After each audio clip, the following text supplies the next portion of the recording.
ঝামেলা কিছু কিছু বিষয় আমি জানি। আমি 3টা প্রশ্ন করব এবং উত্তর দেব। আপনাদের মনে লাগলে আপনারা শুনবেন, কানে ঢুকাবেন, কোনো ফর্মালিটি ছাড়াই নেই। আমার লাস্ট যে আমার শ্রদ্ধেয় জাতীয় সভাপতি মহোদয় বললেন, আমার একটা প্রশ্ন, ওনাকে নোয়াখালী থেকে গত 16 তারিখে কেন ডাকা হয়েছে? আমাদের কাছেও তথ্য আছে, আমাদেরও মোবাইল আছে, আমরাও ফেসবুক চালাই। কেন ডাকছে? উদ্দেশ্যটা হচ্ছে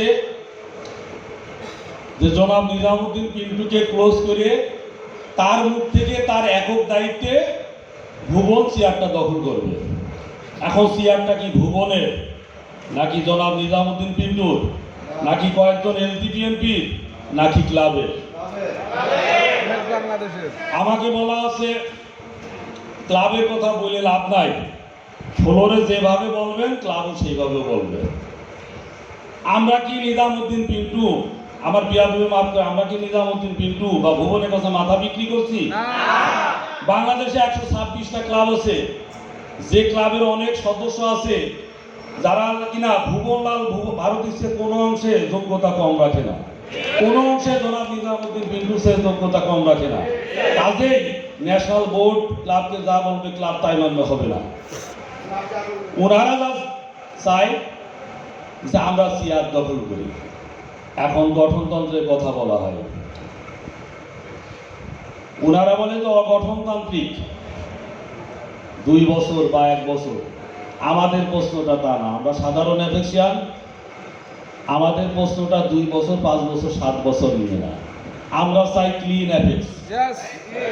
আমাদের কাছে এই প্রশ্ন নাই, আমাদের কাছে এই প্রশ্ন নাই। কালকে 1.5 শতাধিক ফোন করছি, জুনিয়র সিনিয়র এলডিপিএমপি মিলে, অনেকেই অনেক রকম বলছে। আমাকে বলছে যে শেষ পর্যন্ত আপনি বলে যাবেন না। আমি কে বলেছে? আমি তো যাবো বলে আমি ঢাকার পথে।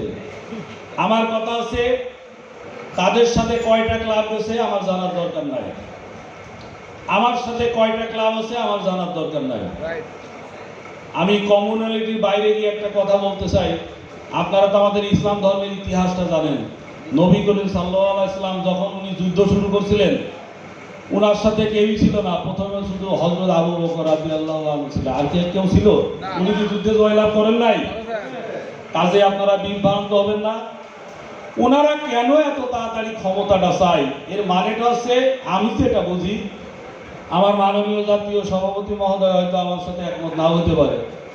কারণ ভুবনকে বসাইলেই ওই রিপোর্টটা বাতিল করা যাবে, নতুন একটা কমিটি করে, পুতুল একটা কমিটি করে, পকেট কমিটি করে, আর একটা তদন্ত করে এই আর্থিক অনিয়মগুলো পার পাওয়া যাবে।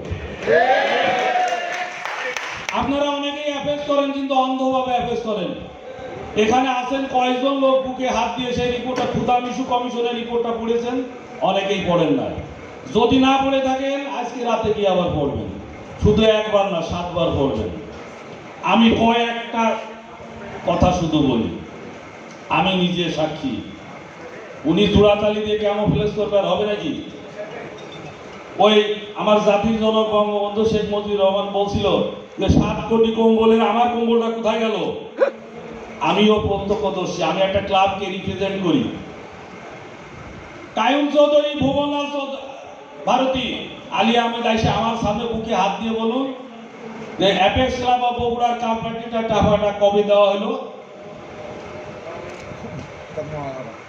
গত বছরের মার্চ মাসে আমরা খুব দুর্দান্ত পারফরমেন্স নিয়ে কিন্তু আমরা 2020 সালটা শুরু করছিলাম। আমরা কখন খারাপ বললাম? যখন টাকা পয়সার কথা বললাম, যখন পয়সার কথা বললাম, তখন আমি দালাল, তখন আমি ফাঁকার, ইত্যাদি ইত্যাদি। আপনারা জানেন আমাদের সমস্যা হচ্ছে কি, আমরা অনেকেই গা বাসাইয়ে চলতে চাই, সঠিক কথাটা সঠিক সময়ে সত্যভাবে বলতে চাই না, এখনো দ্বিধাদ্বন্দ্বে আছেন। আমার কথা হচ্ছে যে আর্থিক অনিয়মের সাথে আমার কোনো সংসর্গ নাই। আমি কিসের দালালি করবো? নিজামুদ্দিন পিন্টুর, নিজামুদ্দিন দালাল কিন্তু আমাকে কি দিতে পারবে, আর তার কাছ থেকে আমার কি পাওয়ার আছে, বা ভুবনলাল ভারতীর কাছ থেকে কি পাওয়ার আছে, বা আমরা যারা এই ডায়াসে আমাদের বর্ষিয়ান লিডার আছে তাদের কি পাওয়ার আছে। আমরা শুধু এইটাই চাই যে আমরা ক্লিন একটা অ্যাফেক্স চাই। আমার কথা হচ্ছে যে এটা কি কোনো ন্যাশনাল প্রেসিডেন্টের পৈতৃক সম্পত্তি? না। উনি একজন বিদেশি মেহমান নিয়ে আসেন। অনেকগুলো পয়েন্ট আমার কুদরত ভাই আছে, অনেকগুলো পয়েন্টের ভিতরে আমি কয়েকটা পয়েন্ট বলতে চাই। উনি একজন বিদেশি মেহমান নিয়ে আসছেন, তার পিছনে উনি প্রায় 2 লক্ষ টাকা খরচ করছেন। বোর্ডের কোনো অনুমোদন ছিল? ডেলিগেটদের কোনো অনুমোদন ছিল? ভাই চৌধুরী, আপনি কোটিপতি মানুষ, আপনার ব্যক্তিগত টাকায় আপনি মেহমানদারি করেন যা। আমি মান্নান ব্যক্তিগত টাকায় আমি 10 জনের খাওয়াইতে পারি, তার মানে এই না যে আমার অ্যাপেক্সের টাকা তসরুপ করার কোনো অধিকার আমাকে অ্যাপেক্সিয়ানরা দিছে। আপনি আর একটা কথা বলতেছেন, আপনি একটা স্কুল করছেন, হ্যাঁ মানিয়ে নিলাম। আমি প্রথমে এই আর্গুমেন্টে যাব না যে আপনার স্কুল আছে কি নাই। আমার প্রথম অ্যাপিলটা হচ্ছে যে এই স্কুলটা যে করা হলো, ন্যাশনাল বোর্ডের কোনো অনুমোদন ছিল? ছিল না, ছিল না। তাহলে ন্যাশনাল বোর্ডের উইদাউট অ্যাপ্রুভালে উনি কিভাবে স্কুল করেন? আর দ্বিতীয়ত কথা হচ্ছে ওই স্কুল নাই, তা আপনাকে কি ন্যাশনাল বোর্ড বা ডেলিগেটরা বলছে যাতে এই স্কুলটা করেন? আপনি 12টা ক্লাবের পার ক্যাপিটা এখনো দেন নাই, আমার জানা মতো আমার কাছে তালিকা আছে। আপনি যখন চরিত্রবৃত্তি করবেন, আমার এই মোবাইলটার দাম হয়তো 12,000 টাকা, এটা চুরি করলেও চুরি। যারা 800 টাকার মোবাইল ব্যবহার করে ওই মোবাইল চুরি করাটাও চুরি। 1 টাকা চুরি করলেও চুরি, 10 টাকা চুরি করলেও চুরি, 10 লাখ চুরি করলেও চুরি। আমি এই কথাগুলো বলতাম না। কালকেও আমার বিরুদ্ধে বলা হয়েছে যে আপনারা জানি রাখেন শেষমেশ উনি যাচ্ছেন না। এখন আমি কেন গ্রুপিং করি? আমার গ্রুপিং করার দরকার কি? যাদেরকে 21 তারিখে 2 হাত চাইবে ধরে বললাম যে ভাই এখনো সময় আছেন, আসুন আমরা আলোচনা করি।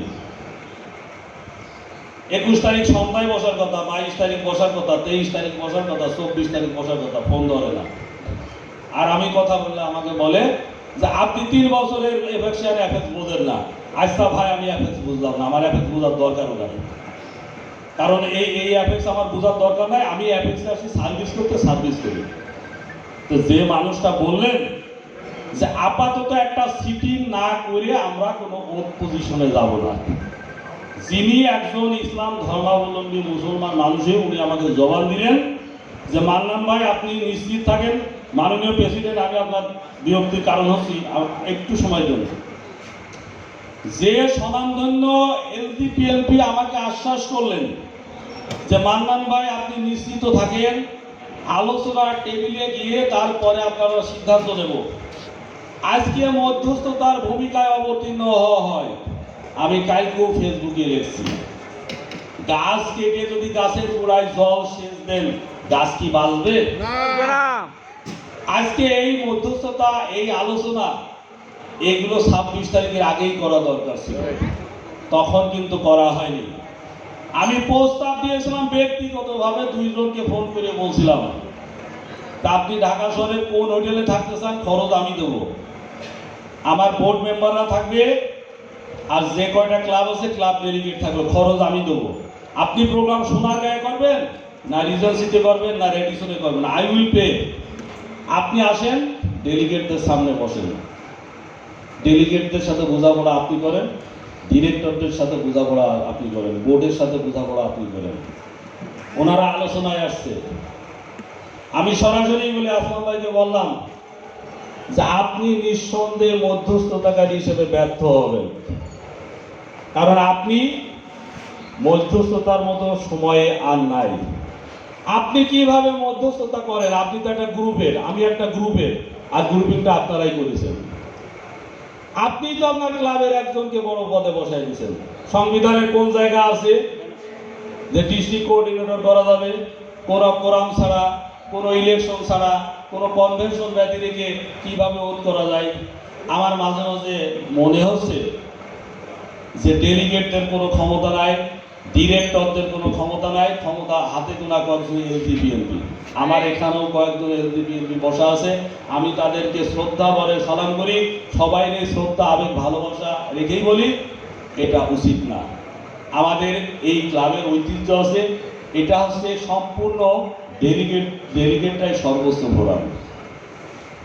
25 তারিখে পিন্টু ভাইকে বললাম যে একটা স্পেশাল কনভেনশন করেন, উনি কনভেনশন ডাকলেন। আমি দুইজনকেই বললাম, সাদিল ভাইকে বলছি, আসলাম ভাইকে বলছি, ভুবন দাকে বলছি, কায়ুম ভাইকে বলছি যে ভাই যা হয়েছে আর বাস্ট হয়েন না, কুমিল্লাতে আসেন, আপনারা নিজেদের সমস্যা নিজেরা সলিউশন করেন। 11 তারিখ রাতে ভুবন বাবুকে আমি ফোন করে বললাম যে ভাই সমস্যা জটিল হয়ে যাচ্ছে, আপনি একটু আসেন, আপনার বিষয় আপনি সমাধান করেন। এখন বাস্তবতা হচ্ছে যে উনারা কেন আমাদের ক্ষমতায় থাকতে দেন না বা কেন থাকতে দিতে চাচ্ছেন না, কারণ ভুবন বাবু চেয়ারটা পেলে এই অর্থনৈতিক অনিয়মটাকে চাপা দেওয়া সহজ হবে। টিমে নাইট একটা পকেট কমিটি করবো, করে একটা মাপজোক করে দেবো। কালকে একজনকে বললাম যে ভাই এই ঘটনা, বিষয়টা খুব ইজিলি নেওয়া হলো, স্যার কিছু মনে করবেন না, চুরি চামারি সব জায়গায় আছে। তা আমি বললাম যে চুরি চামারি সব জায়গায় আছে, তবে অ্যাপেক্সে থাকা ঠিক না। অ্যাপেক্সের মতো মৌলিক আদর্শিক সংগঠনে এসে যারা আর্থিক অনিয়ম করে তাদের উচিত ওই ফুটপাতে ভিক্ষে করা। চুরির আরো বহুত জায়গা আছে, যারা চুরি করতে চান তারা অ্যাপেক্সে থাকেন না। এই যে কাজগুলো ওনারা করছেন, আপনারা রিপোর্টগুলো পড়ে রিপোর্টগুলো বলবেন। এখন বলা হয় যে আমরা ক্ষমতা লোভী, আমাদের কিসের ক্ষমতা? নিজামুদ্দিন পিন্টু যদি এখনই চলে যায়, উনার কি সমস্যা হবে না? উনি অ্যাপেক্সের সাথে আছেন। এই যে একটা বছর উনি জোন দিচ্ছেন, ওনার পরিবারের সময় দিতে পারেন না, ওনার ওয়াইফের সময় দিতে পারেন না, ওনার সন্তানের সময় দিতে পারেন না। বা আমার কথাই বলি, আমি ন্যাশনাল বোর্ডে না থাকি, আমরা কেন সময় দিই? সেই কুড়িগ্রাম থেকে কালকে ভোরে রওনা দিয়েছি, আজকে পৌঁছালাম। স্বার্থটা কি? আমরা মানব সেবা করতে চাই। তো মানব সেবার টাকা যারা চুরি করে, 2 নম্বরই করে, তাদের আবার এত বড় গলায় কথা কি? আমি বুঝি না। আমাকে বলে যে আমি বলে প্রতিহিংসা করছি। কিসের প্রতিহিংসা? আমার পিন্টু সাহেবের সাথে কোনো প্রতিহিংসা নাই, ভুবন বাবুর সাথে কোনো প্রতিহিংসা নাই। আমার প্রতিহিংসা করার দরকার কি? কারণ ব্যক্তিগতভাবে ইচ্ছা, পছন্দ অপছন্দের বিষয় থাকতেই পারে। আজকে এই মুহূর্তে দেখলাম ভুবনের সাথে যারা বসা, তারা কিনা খুলনা কনভেনশনে অনেক কথাই বলছিল। সরাসরি কথাটা বলি, কেউ বলে যে কনস্টেবলের বাচ্চা, কেউ বলে যে সামান্য একজন পুলিশ, সে কিভাবে আন্তর্জাতিক সংগঠনের সভাপতি হয়। হ্যাঁ, কথা সেটা না। উনি যেভাবেই হোক নির্বাচিত হয়েছে, উনি আমার নেতা, উনি বাংলাদেশের ন্যাশনাল ভাইস প্রেসিডেন্ট, আমি মানি। কিন্তু কথা একখান, ঘুরে ফিরে কথা একটাই। এত দীর্ঘক্ষণ আমার তো ফোন রেকর্ড আছে, ভুবন বাবুর সাথে আমার সেভারেল টাইমস কথা হয়েছে, পরশুদিন রাত্রেও কথা হয়েছে। ওই আর্থিক অনিয়মের ব্যাপারে তো কথা নাই। উনি কি এরকম কোনো বিবৃতি আপনাদের সামনে দিয়েছেন যে আর্থিক অনিয়ম আইনগতভাবে আমি অবশ্যই মোকাবেলা করবো এবং আর্থিক অনিয়মের সাথে আমার কোনো ইয়ে নাই? বাস্তবতা হচ্ছে, ঘুড়ি যদি কেউ উড়াইতে চায়, তাহলে আপনি যদি ঘুড়ি উড়ানোর প্রতিযোগিতায় যান, তাহলে ঘুড়িটাও আপনার হতে হবে, ঘুড়ির সুতাটা আপনার হতে হবে, ঘুড়ির নাটাইটাও আপনার হতে হবে। এখন আমরা বাস্তবতার সাথে দেখছি যে ভুবন বাবু ঘুড়ি উড়াইতে চায়, এনভিপি চেয়ারটা দখল করতে চায়, কিন্তু আমার মনে হচ্ছে, আই এম নট শিওর, তবে মনে হচ্ছে যে ওনার হাতে ঘুড়িও নাই, নাটাইও নাই, সুতাও নাই। ঘুড়ি, নাটাই, সুতা কোনোটাই যদি না থাকে, তার মতো লোকের পক্ষে কি ঘুড়ি উড়ানো সম্ভব? অপদার্থ লোক দিয়ে পদার্থর মতো কাজ করা যায়। আপনাদের কাছে প্রশ্ন হইতে পারে যে অপদার্থকে কি আবার পদার্থ দিয়ে কাজ করা যায়? এখানে 2-1 মহিলা আছে, ভদ্র মহিলা, তাদের কাছে মাপ চেয়েই বলি, আমাদের প্রত্যেকের ঘরে একটা করে ঘোষেটি বেগম আছে, একটা করে দারোগা আছে, যারা আমরা বিয়ে করছি। আমার বউ আমাকে বলে যে তুমি একটা অপদার্থ। আমার ছেলে মেয়ে প্রতিবাদ করে বলে যে না, তুমি এটা তো পদার্থ বিজ্ঞান পারমিট করে না। আব্বুর দৈর্ঘ্য, প্রস্থ, উচ্চতা 3টেই আছে, 3টে ধারি সে পদার্থ। আমি কিন্তু আমার স্ত্রীর ভাষায় অপদার্থ, বাট আমি কিন্তু পদার্থের ভূমিকায় কাজ করি। কাজেই আপনারা জেনে রাখুন কানগুলো, অপদার্থ দিয়ে পদার্থের মতো কাজ করাইতে পারবেন কিন্তু যে ঘুড়ি উড্ডয়নকারীর হাতে ঘুড়ি, নাটা এবং সুতা তিনটার একটাও থাকে না, তাকে দিয়ে অ্যাটলিস্ট আর যাই না হোক ঘুড়ি উড়ানো সম্ভব না। বিশ্বাস করেন? কাজেই আমাদের সংগ্রাম সত্যের জন্য, আমাদের সংগ্রাম অপতৎপরতার বিরুদ্ধে। আমি সরাসরি বলতে চাই, যে সমস্ত ক্লাব পার ক্যাপিটা পাননি, প্রত্যেকটা ক্লাব 2টা মামলা করবেন এই 3 জনের বিরুদ্ধে। যারা যারা পার ক্যাপিটার টাকা পাননি, একটা করে ক্রিমিনাল ব্রিচ অফ ট্রাস্ট আর চিটিং এর মামলা করবেন under section 406 and 420 of penal code. আর এই টাকার দাবি নিয়ে কোর্ট ফি কেটে মানি সুদ করবেন। ন্যাশনাল বোর্ড কি করবে আমাদের জানার দরকার নাই, ডেলিগেটরা কি করবে আমাদের জানার দরকার নেই। আমরা এটার জবাব চাই, অ্যাপেক্সের প্রতিটা টাকার হিসাব আমরা চাই। আর আলোচনায় যাওয়ার পরে যার ঘোড়া তার ঘোড়া নাই, ফেরাকদারের ঘোড়ার মতো অবস্থা হয়ে গেছে। ধমকাই কথা বলা কি আছে? এখানে কি কেউ আমরা চাকর? আপনি কি আমার চাকর না আমি আপনার চাকর? পার ক্যাপিটাটা আপনি ব্যক্তিগতভাবে দিয়েছেন, আমিও পার ক্যাপিটা ব্যক্তিগতভাবে দিয়েছি। কাজে এখানে আমরা কেউ কারো চাকর না। আমরা যারা প্রথমেই ফেলোশিপটাকে আদালতের কাঠ করায় নিয়ে গেলাম, পাটা ধরতে বাদ রাখছিলাম, 3 জন লোক আমার বাসায় গিয়েছিলেন। আমি তাদেরকে 5 জনের ক্ষমা আছে বলছিলাম যে ভাই আপাতত মামলাটা করেন না। তখন তো মামলা করা গেছে। আমরা ফেলোশিপের কথা বলি, দালাল বলি, অনেক কিছু বলি, বলার আগে একটু ভাবুন। একটি কথা পরিষ্কার বলতে চাই, আমার এই ডায়াসে যারা আছে মুরব্বী, তারা কি ভাবেন জানি না, আপনারা কি ভাবেন জানি না। 26 তারিখের পরে অ্যাপেক্স বাংলাদেশ একটা যুদ্ধক্ষেত্র হয়ে গেছে। আপনি যদি অ্যাপেক্স করতে চান, তাহলে আপনাকে এই যুদ্ধক্ষেত্রে যুদ্ধ করে জয় আপনি হবেন না পরাজয় হবেন সেটা ফিউচার উইল সে, কিন্তু আপনাকে যুদ্ধ করার মানসিকতা নিয়ে অ্যাপেক্স করতে হবে। 2টা মানুষ কখনো জয়লাভ করে না, জয়লাভ একজনই করে। তবে আমার আশা, আমার অনুরোধ, আমার মিনতি, আপনারা সততার পক্ষে থাকবেন। আজকে বলা হয় যে 2 বছর গঠনতন্ত্রে নাই। ওনারা কি গঠনতন্ত্রে আর একটা রচনা করেছেন যে ডিস্ট্রিক্ট গভর্নর করেন, আর ওনারা আবার কনফারেন্স করেন। আলোচনার কথা যখন করা হলো, আমি পিন্টু ভাইয়ের সাথেও কথা বলছি, ভুবনদার সাথেও কথা বলছি। ভুবনদা জুম মিটিংয়ে ঢোকার আগেও আমার সাথে কথা হয়েছে, জুম মিটিং থেকে বেরোনোর পরও কথা হয়েছে। আজকে আনিসুজ্জামান সাথিল ভাই, আসলাম ভাই বড় গলায় বলে যে আপনি ভাই 3 বছরের অ্যাফেকশন, যার হয় তার 3-এই হয়, যার না হয় তার 90-তেও হয়। অ্যাপেক্স কারোসি আমরা কম বুঝি না, 3 বছর তাইতে কম বুঝি না। আমার একটাই কথা ছিল যে আপনি আগে 19 তারিখের প্রোগ্রামটা কল ব্যাক করেন। আমি জানতাম যে 19 তারিখের প্রোগ্রাম উনি কল ব্যাক করবেন না, বা আমিও কল ব্যাক করবো না, কারণ আমি যুদ্ধক্ষেত্রে 2 দলের সৈন্যরা এখন যুদ্ধ করবে, আমার অবস্থা তাই। উনি বললেন যে আমি জুম মিটিং থেকে বেরিয়ে এসে আপনাকে জানাচ্ছি।